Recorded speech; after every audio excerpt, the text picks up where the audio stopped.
Assalamualaikum warahmatullahi wabarakatuh. Tabi pun. Halo sahabat pemilih, selamat datang lagi di podcast Sambang KPU Kabupaten Pringsewu. Senang banget nih bisa nemenin waktu kalian di hari ini, entah yang lagi santai, yang dalam perjalanan, atau yang butuh teman ngobrol.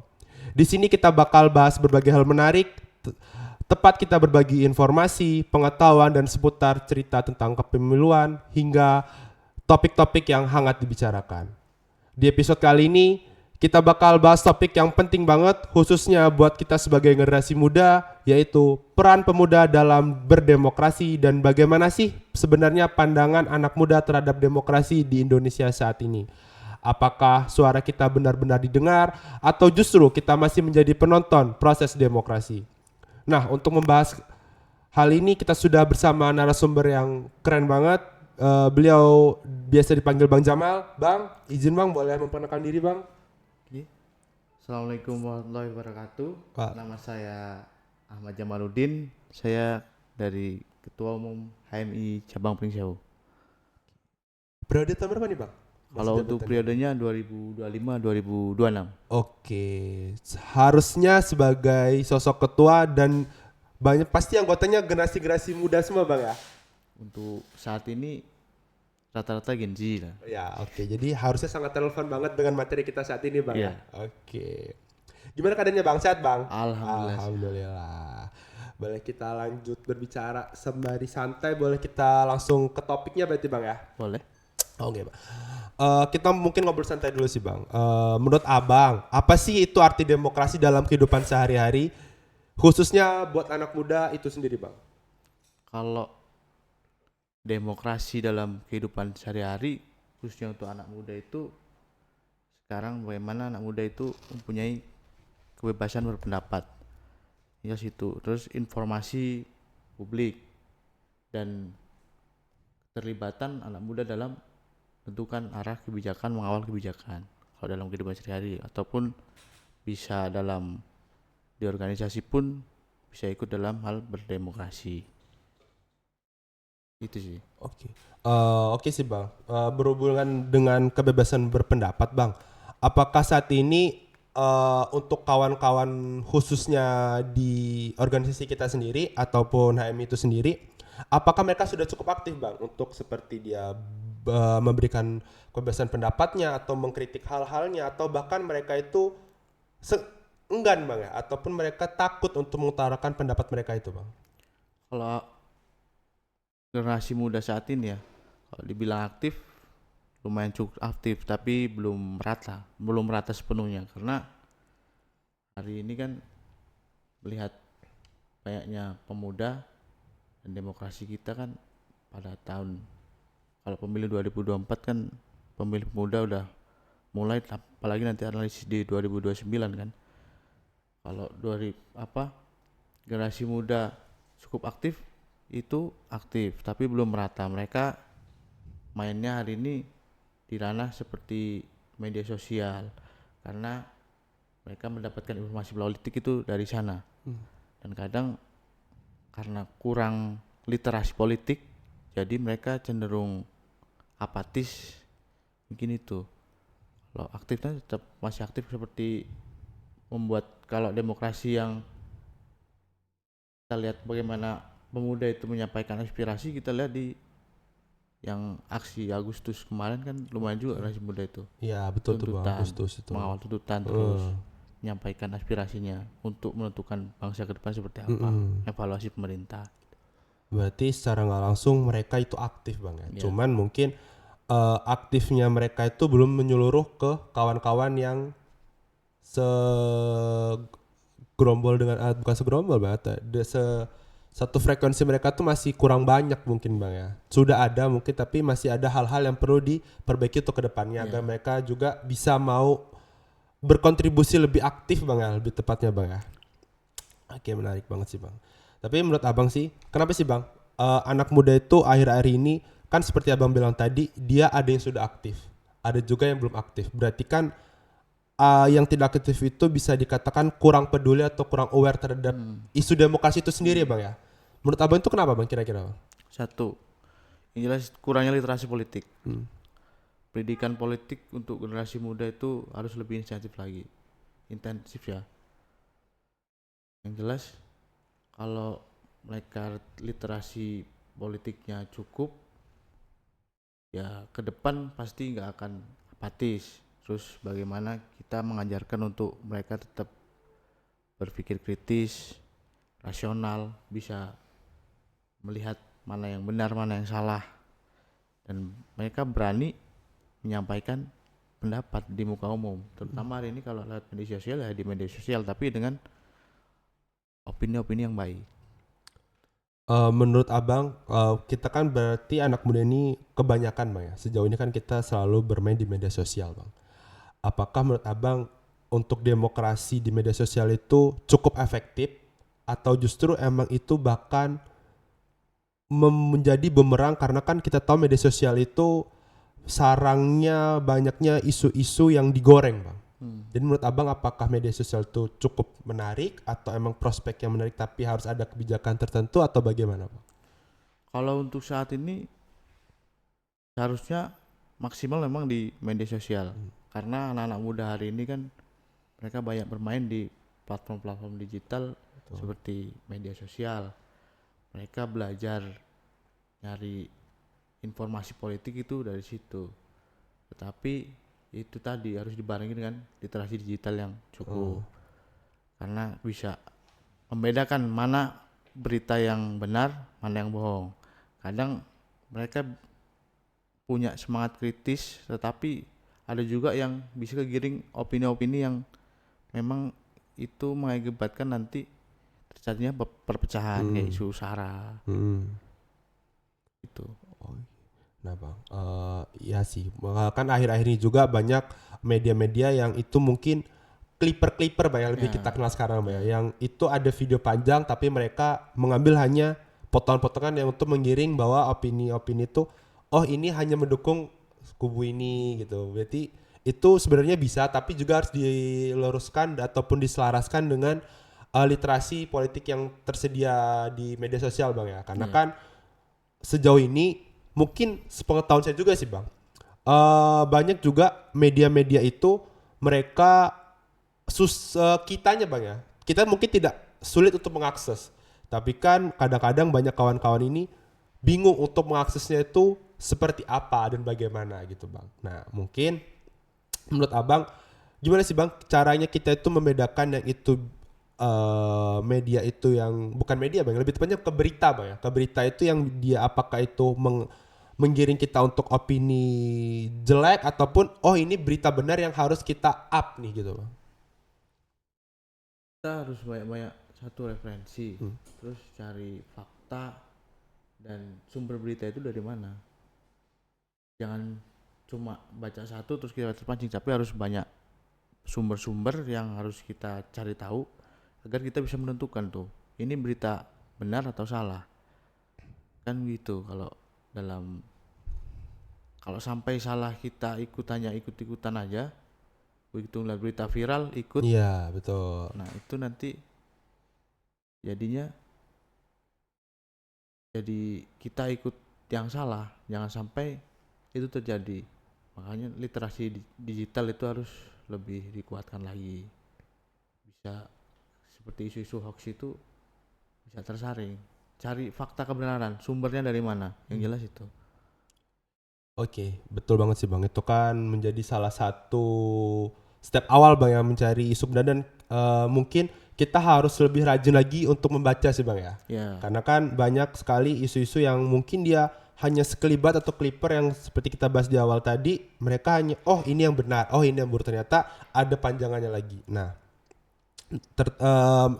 dari situ bang, ada nggak sih bang langkah-langkah kawan-kawan HMI sendiri untuk mengawal isu-isu tersebut ataukah emang HM ini bagaimana nih bang langkah sikapnya untuk ada isu-isu demokrasi ya bang, yang khususnya apalagi yang terjadi kemarin seperti isu demokrasi yang mungkin lagi viral-viral akhir-akhir kemarin bang, langkah ataupun yang dilakukan HMI itu sendiri karena kan secara nggak langsung bang kawan-kawan di sana kan masih Gen Z bang, dalam artian masih Gen Z, mereka apakah akan terbawa dengan suasana hiruk pikuk yang FOMO bahasanya sekarang bang ataupun mereka seperti apa nih bang?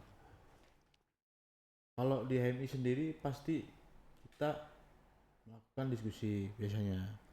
dari masing-masing kawan-kawan kita bertukar pendapat, cari referensi masing-masing, kita hasil kajian pasti biasanya sumbernya lebih kredibel.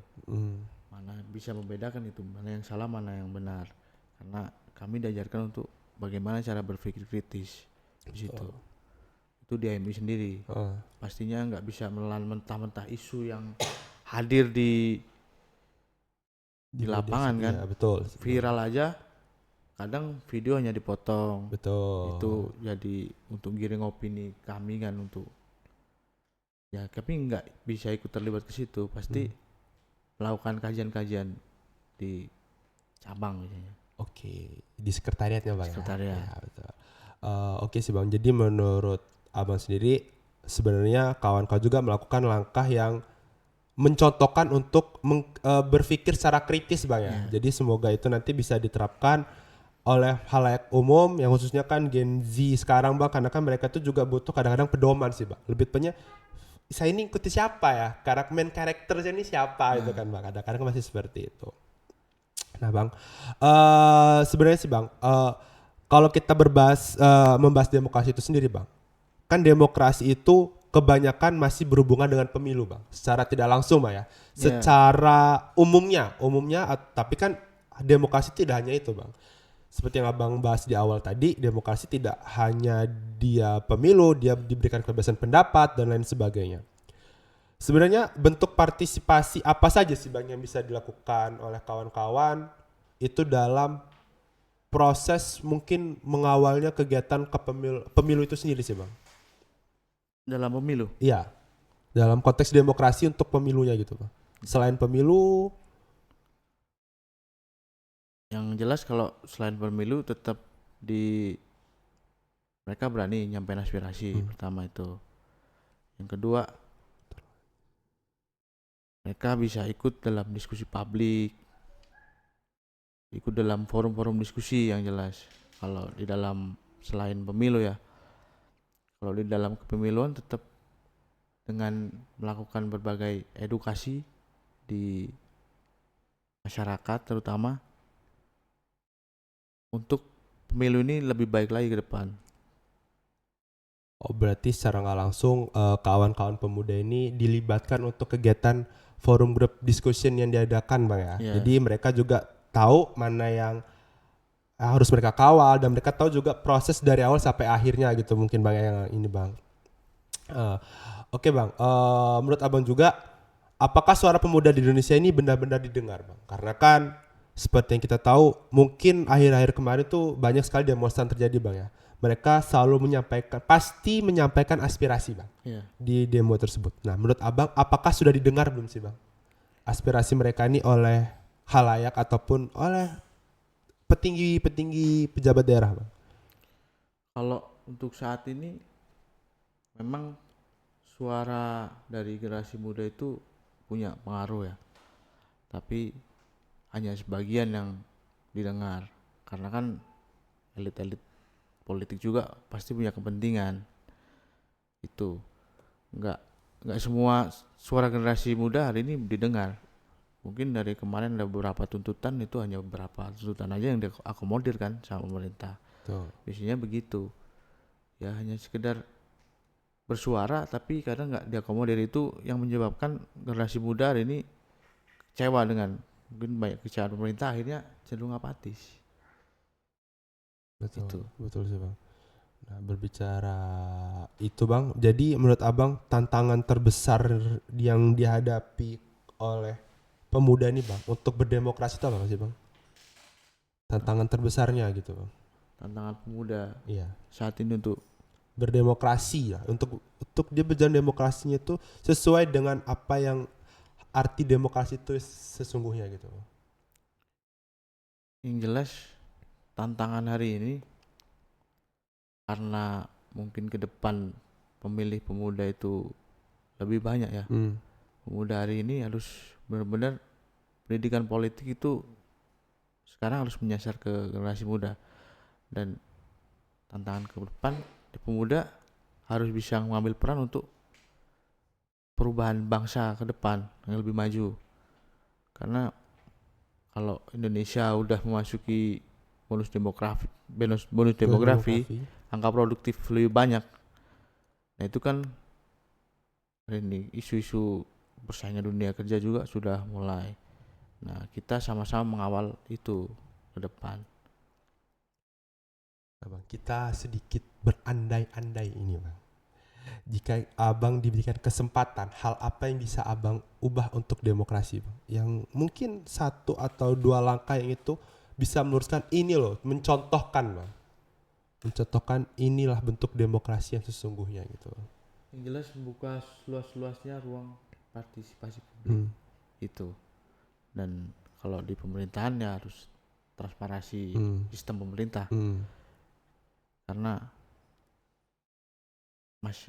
terutama generasi muda itu kadang kalau sudah mereka kecewa itu sudah mending apatis. Oh ya benar sih bang. Apalagi kan kita tahu bang di Indonesia ini sendiri bang ya, khususnya kita ini banyak masih dia orang mau bang berikut kontribusi untuk apa berdemokrasi bang. Tapi ada syarat tuh bang. Syarat-syarat ini kan kadang-kadang yang seolah-olah akhirnya membuat nilai demokrasi itu sendiri itu runtuh bang. Secara nggak langsung yang saya bilang syarat tadi NPWP bang, kalau di Kabupaten Pringsewu bang, nomor piro wani piro bang. Nah itu gimana tuh bang tanggapan abang tuh bang? Karena kan itu mereka oke, saya berdemokrasi, ya setuju, sepakat bang. Tapi ada syarat-syarat dan ketentuan itu berlaku bang di mereka bang. Nah, ini kan harus bukan hanya itu ya, literasi politiknya harus, karena seperti money politik hari ini bukan rahasia lagi. Betul bang. Itu sudah terang-terangan. Itu juga partai politik juga harus ngambil peran di dalamnya. Bisa. Jadi jangan suara ini jangan diambil 5 tahun sekali saat pemilu aja kan. Tapi memang terus berjalan dilakukan pendidikan politik di masyarakat, terutama generasi muda. Jadi mereka ini sifatnya nggak terlalu pragmatis. Ingin yang praktis saja kan, udah kasih nyoblos, padahal murah nilai itu. Betul. 1 suara murah betul kan? Betul. Berapa sih nominal sekarang? Itu untuk 5 tahun ke depan, untuk menentukan arah kebijakan ke depan. Itu juga nanti kan kebijakan itu kan ada dampaknya juga di generasi muda ke depan. Kalau sampai salah pilih, kita nggak melihat calon atau melihat nanti yang siapa yang berkuasa gitu, dan kalau ingin dibenahi sih sistem perkaderan juga di partai politik. Jadi untuk yang dicalon-calonkan partai politik itu, partai politik harus melihat bahwa bukan hanya kemampuan finansial saja, tapi kemampuan kompetensi itu harus teruji arah kebijakan. Itu partai politik juga harus berbenah. Banyak kan hari ini ketua umum yang udah lama nggak ganti-ganti. Betul, siap bang. Oke bang, berarti dari isu itu tersendiri berarti demokrasi mungkin orang sudah banyak tahu bang. Tapi mungkin untuk pengimplementasiannya di lapangan itu masih PR bagi kita sendiri itu bang.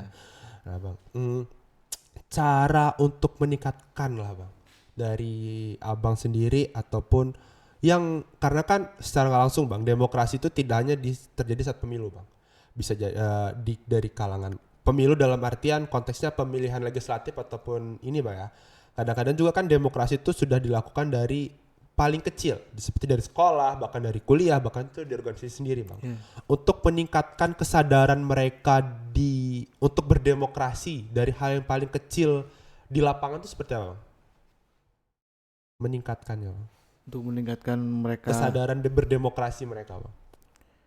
Yang jelas kita kasih beberapa pemahaman bahwa pentingnya loh kita berdemokrasi, karena demokrasi nggak jalan kalau kita nggak ikut peran di dalamnya.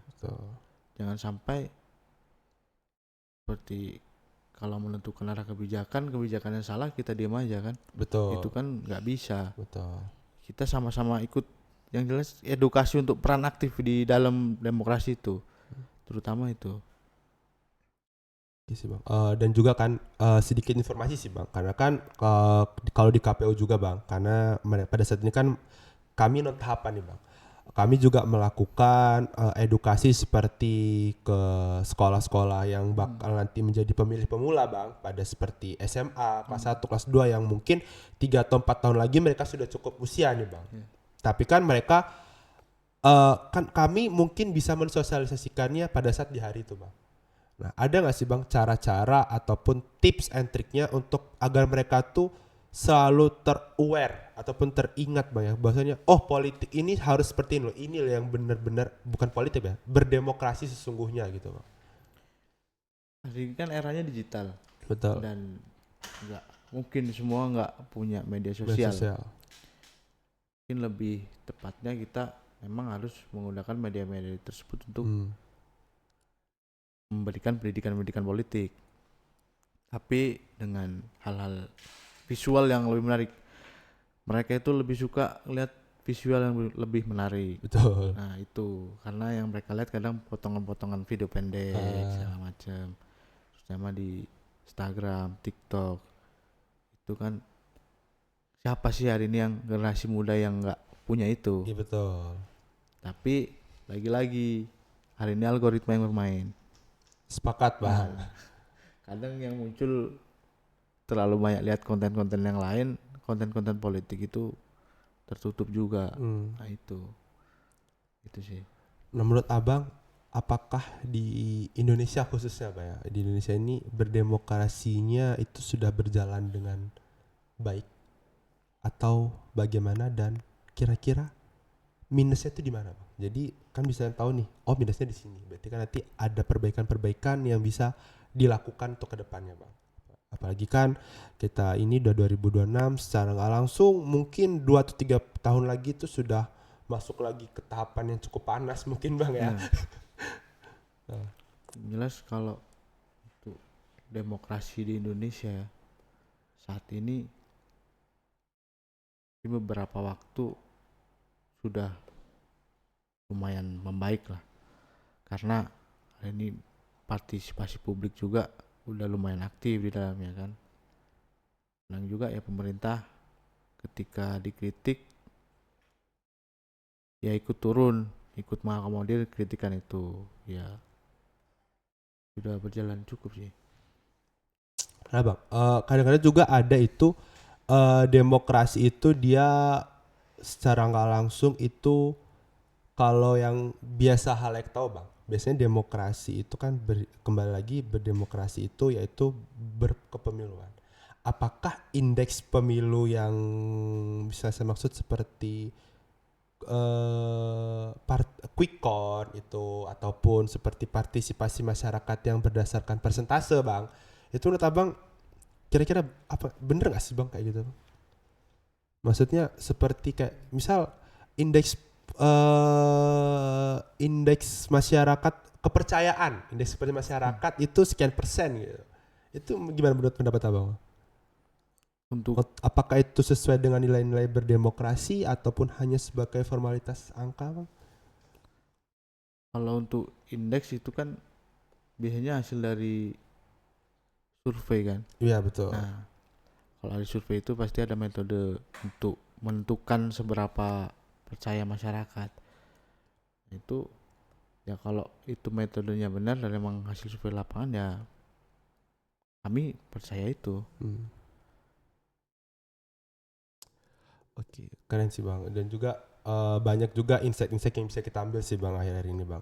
Mungkin sebelum saya tutup Bang, ada nggak sih Bang pesan singkat untuk pemuda Indonesia supaya lebih aktif dalam berdemokrasi Bang?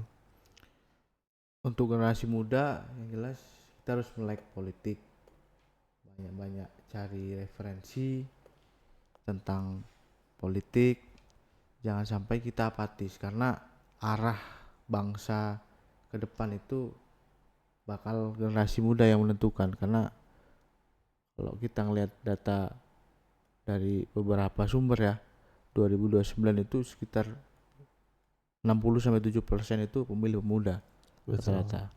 Hari ini kan jelas jangan apatis, kita sama-sama mengawal demokrasi Indonesia ke depan agar lebih baik lagi.